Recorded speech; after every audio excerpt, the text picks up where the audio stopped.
Hey family, how's it going? Happy day. I know. I'm back with the goods. You see what I'm saying? You know what I mean? Scoop. All right, so this is going to be a quick one because I have got to go get my coffee. Now, what to expect when you move into low-income housing. Listen, all right?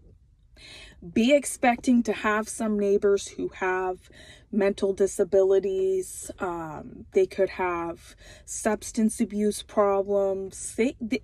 Your neighbors, okay, they have their own issues going on.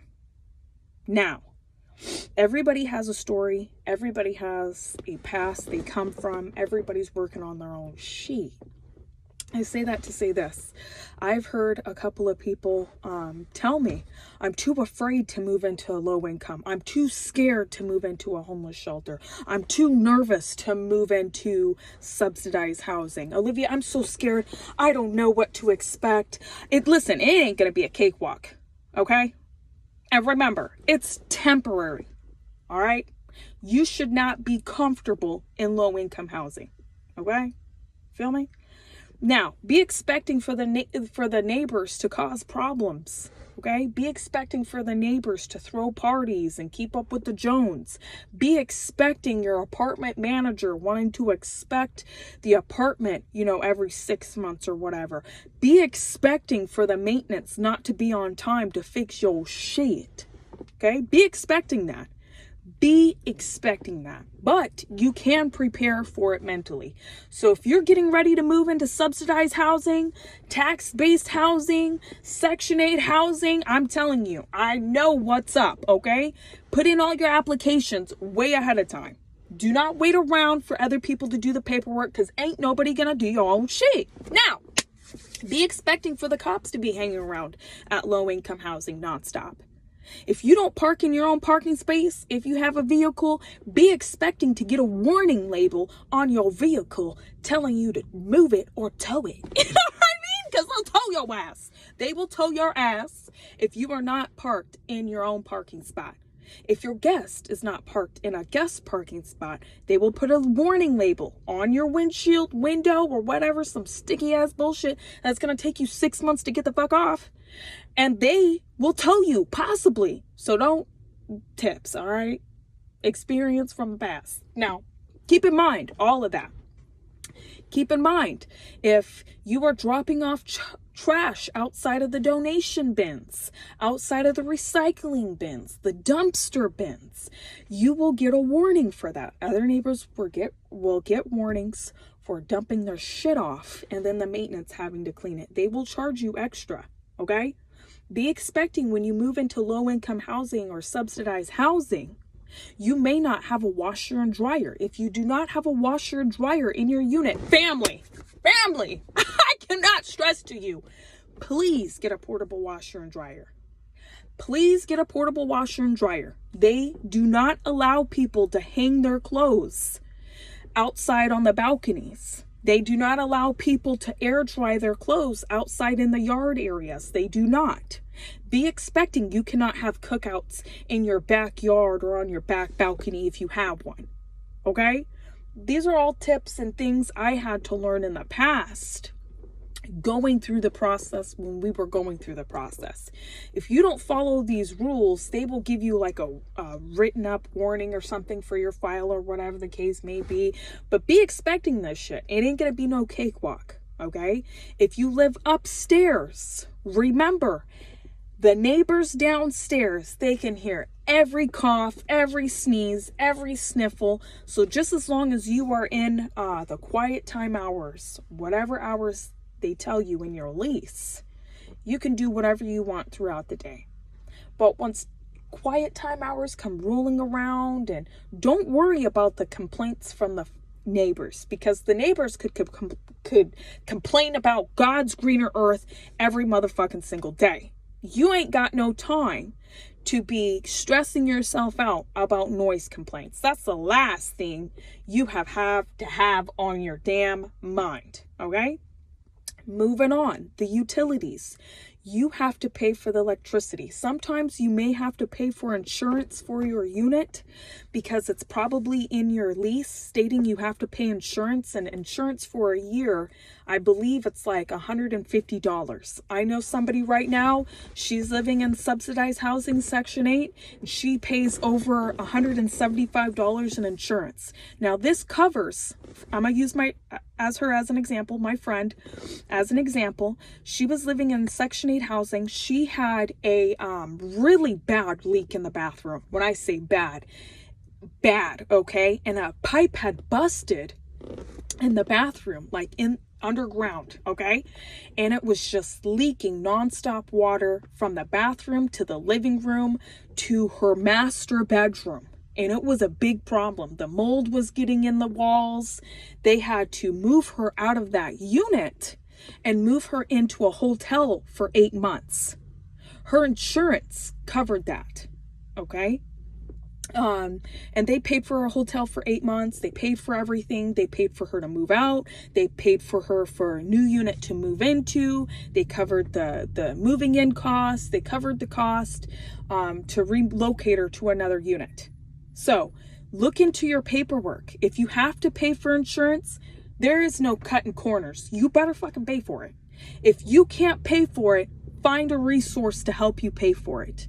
But there's certain things in the lease that will cover your butt later. Like if a fire had happened and you have insurance on that, is going to keep your ass covered. You know what I mean? So really dive into that. Electricity. You got to pay for power. Sometimes moving into low-income housing, they do not have any lights in the bedrooms and in the living room. They will normally have lights in the hallway, dining room, and bathroom.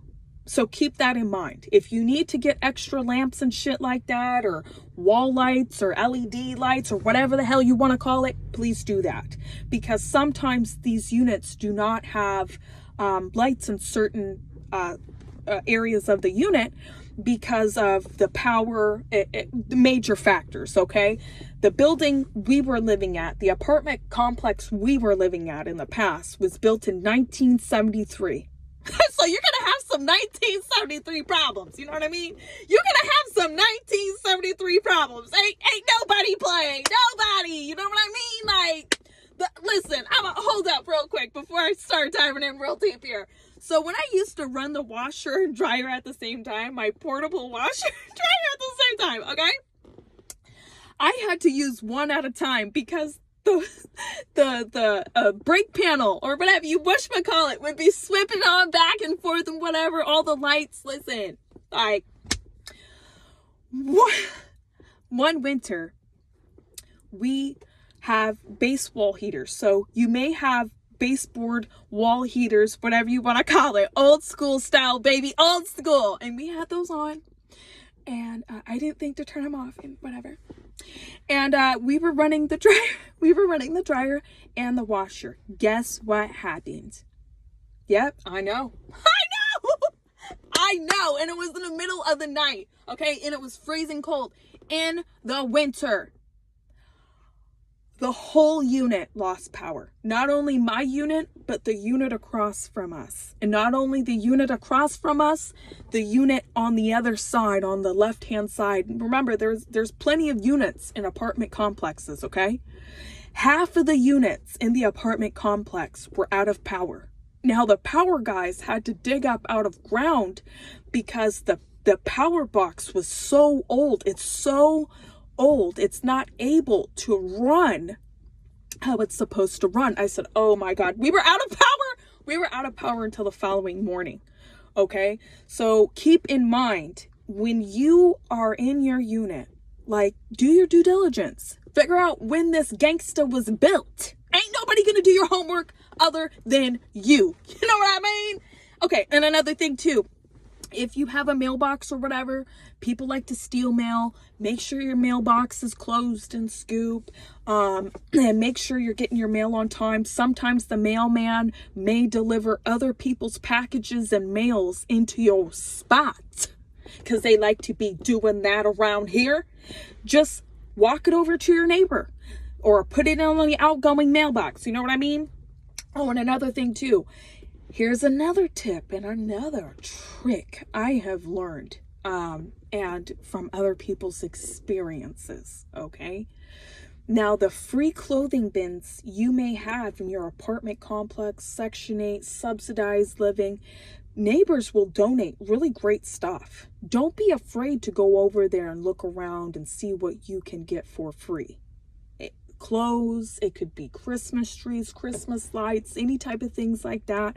Don't be afraid to reach out and get those resources. Remember, you are living in low-income housing. We ain't trying to keep up with no Jones. You know what I mean? Oh, yes. And since Halloween is around the corner, look into your Eastside Baby Corner.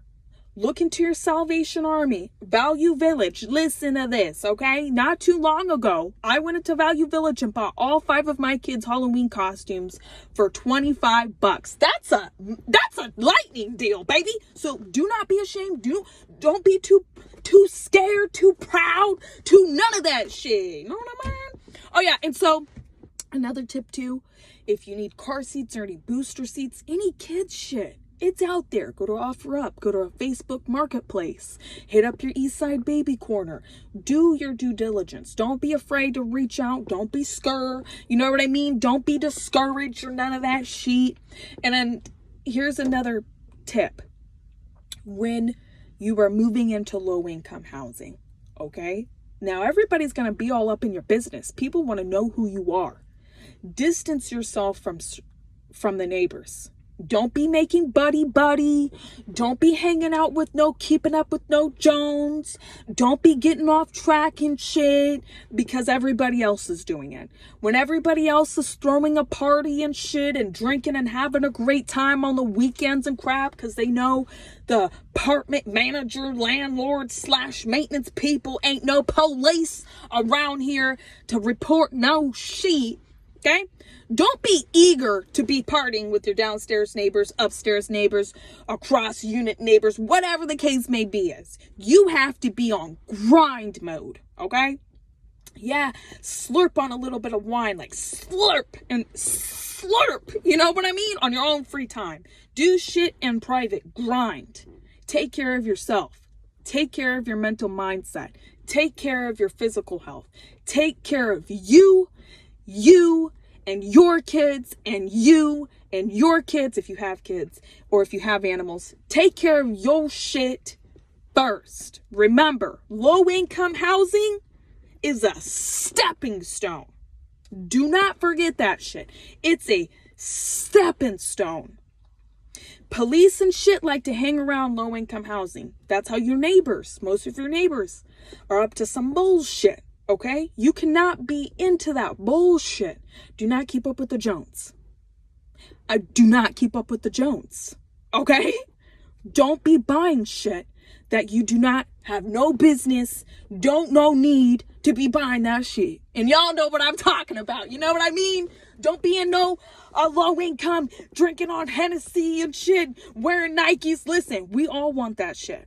But you have to invest in you and yourself, your family first. All right? Make sure you always have 6 months of savings put to the side if you possibly can.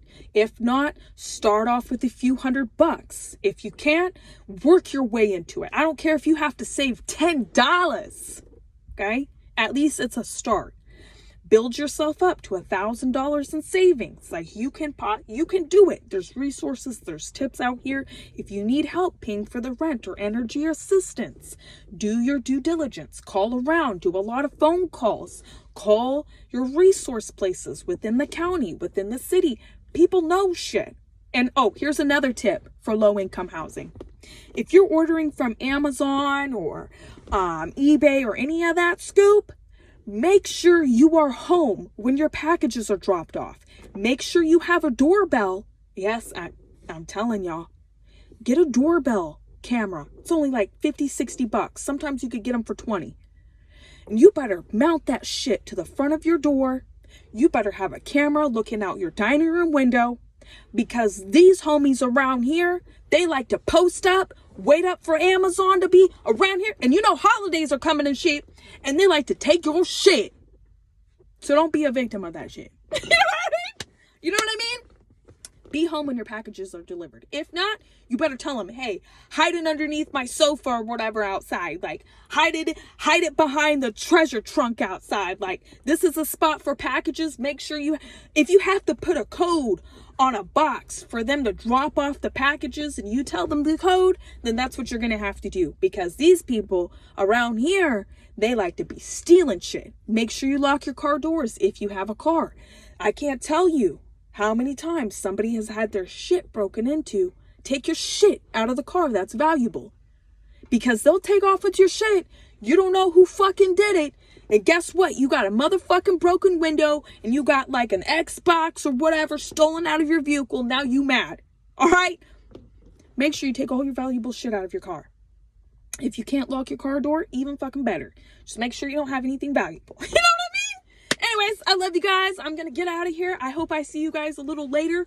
Hopefully this helps somebody out. I got to go get my coffee. Got to go get my grind in. Remember, get your mind right. Get your grind right. Y'all know what I mean. Y'all feel me? Get your physical, spiritual health intact. If you are in a domestic relationship or whatever, you can pull yourself out of that.